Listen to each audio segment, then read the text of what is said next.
सबक कदर अयाज हम पढ़ रहे हैं। इसका उन्वान जो है वो भी गौर तलब है, इसका नाम ये क्यों रखा गया है। तो कदर अयाज, अयाज कौन था, इसी के मुतल्लिक जो है ये सवाल है।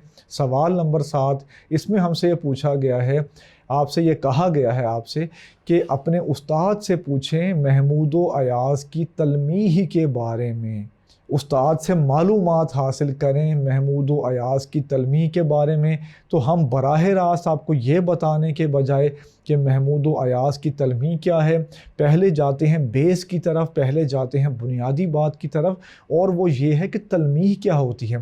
पहले आपको तलमीह के बारे में बताएंगे, फिर आपको बताएंगे महमूद अयाज की तलमीह के बारे में। तो इस ज़िमन में आप ये लिख सकते हैं कि तलमीह के लुग़वी मानी इशारा करने के हैं। शेरी इस्तिलाह में तलमीह से मुराद है कि एक लफ्ज़ या मजमूआ अल्फाज जिसके ज़रिए किसी तारीख़ी, सियासी, अखलाकी या मजहबी वाक़े की तरफ इशारा किया जाए। तलमीह के इस्तेमाल से शेर के मानों में वुसअत और हुस्न पैदा हो जाता है। मुताला शेर के बाद पूरा वाक़या कारी के ज़हन में ताज़ा हो जाता है। तो तलमीह के मुतल्लिक मज़ीद जानने के लिए आप 9th-10th की जो आपकी ग्रामर है उसको मुलाहिज़ा कर सकते हैं। सनाए जो है उस बाब में, उस हेडिंग के तहत आप देखेंगे तो पहली जो सनत आपको मिलेगी वो होगी तलमीह। तो तलमीह के बारे में आप तफसील से 9th-10th की जो वो कवायद की किताब है, गवर्नमेंट की तरफ से जो किताब है, उसमें भी आप तफसील से देख सकते हैं। हम आपको जैसे एक शेर सुना देते हैं कि एक ही सफ़ में खड़े हो गए महमूद अयाज, ना कोई बंदा रहा और ना कोई बंदा नवाज। या जैसे एक शेर है मज़ीद कि बेखतर कूद पड़ा आतिश नमरूद में इश्क, अक्ल है महवे तमाशाए लबे बाम अभी। तो इकबाल ने भी ढेर सारी जो हैं तलमीहात इस्तेमाल की हैं, और जो उर्दू के शायर हैं उन्होंने भी इस्तेमाल की हैं।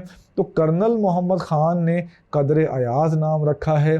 तो अब हम बढ़ते हैं कि महमूद अयाज की तलमीह की तरफ बढ़ते हैं और कुछ उनके बारे में आपको बताते हैं। तो आप सबसे पहले अपनी नोट बुक पे महमूद अयाज की तलमीह जो है ये एक हेडिंग दे देंगे। उसकी झेल में आप ये लिखेंगे कि फ़ारसी और उर्दू शेर व अदब में महमूद अयाज की तलमीह का जा बजा इस्तेमाल हुआ है।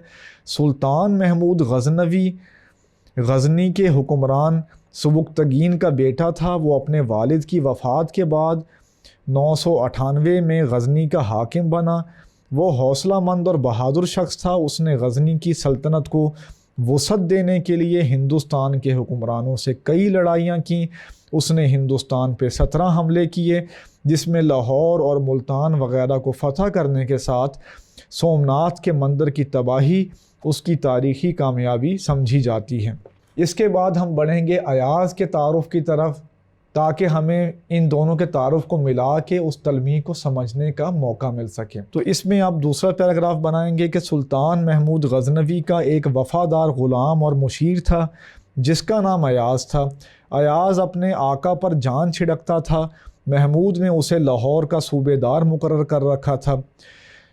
बादशाह से कुर्बत के बावजूद अयाज की ज़िंदगी सादगी और किफ़ायत शियारी का नमूना थी। वो दरबारी बनने से पहले का गरीबाना लिबास अपने पास संभाल के रखता था। जब कभी तन्हाई में इस फटे पुराने लिबास को देखता तो अपने आप से कहता कि अयाज, तू अपनी माजी की हैसियत को भूल ना जाना। तो ये हमने हेडिंग आपको लिखवाई थी महमूद अयाज की तलमीह, और उसकी ज़िम्न में आपने महमूद के बारे में जो है वो कुछ जो है वो लिख दिया एक पैराग्राफ, और फिर अयाज के बारे में लिख दिया, और दोनों का जो ताल्लुक़ है आका और ग़ुलाम का ताल्लुक़, और वो आपने बयान कर दिया। इसके साथ आपने अयाज की तबीयत जो है उसमें जो सादगी थी और जो किफ़ायत शियारी थी, और जो अपने माजी को वो याद रखता था, अपनी असल को वो याद रखता था, ये सिफ़त जो है अयाज में नुमायाँ थी। यही वजह है कि मुसन्निफ़ ने भी इस सबक का नाम ये रखा है। इसके बाद आप एक तीसरा पैराग्राफ जो है बना सकते हैं। उसमें आप ये लिखेंगे कुछ बातें कि तलमीह आखिर जो इस्तेमाल की जाती है तो उससे हम नताइज क्या हासिल करते हैं। देखें, ये शेर में इस्तेमाल होती है तलमीह आम तौर पे, तो आखिर इससे सनद का दर्जा हासिल है। اہمیت ہے اس کی شاعری میں، تو آخر جو بھی جو چیز جو صنائع میں آتی ہے، بدائع میں آتی ہے، وہ ہر چیز جو ہے اپنی جگہ اہمیت رکھتی ہے۔ تو تلمیح کا مقصد کیا ہوتا ہے؟ اس کے تحت آپ یہ لکھیں گے کہ تلمیح کی نسبت سے جب کوئی تازہ واقعہ بیان کیا جاتا ہے تو اس کا مقصد دونوں کے نتیجے کی یکسانیت کو ظاہر کرنا ہوتا ہے۔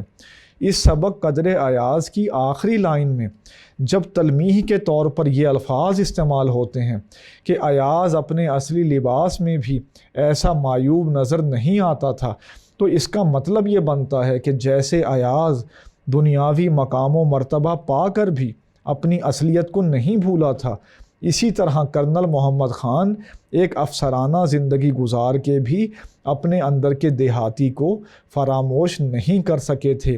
یہ دیہاتی ان کا ہمزاد تھا جو اپنی محنت، خلوص اور کھرے پن کی وجہ سے ان کو روز اول کی طرح محبوب تھا۔ تو جب کرنل صاحب یہ کہتے ہیں کہ ایاز اپنے اصلی لباس میں بھی ایسا معیوب نظر نہیں آتا تھا، تو وہ ایاز کی تلمیح کے ذریعے اپنا جو واقعہ ہے، اپنی جو شخصیت ہے، اس کو بیان کر رہے ہیں۔ تو تلمیح کا جب تعلق جوڑا جاتا ہے کسی تازہ واقعے سے، تو مقصد کیا ہوتا ہے کہ دونوں کے نتائج جو ہیں، رزلٹ جو ہے وہ سیم ہوتا ہے اس کا۔ تو ہم نے اس کا جواب جو ہے وہ تفصیل کے ساتھ آپ کے سامنے جو ہے وہ شیئر کر دیا ہے۔ آئیے بڑھتے ہیں اس سے اگلے سوال کی طرف۔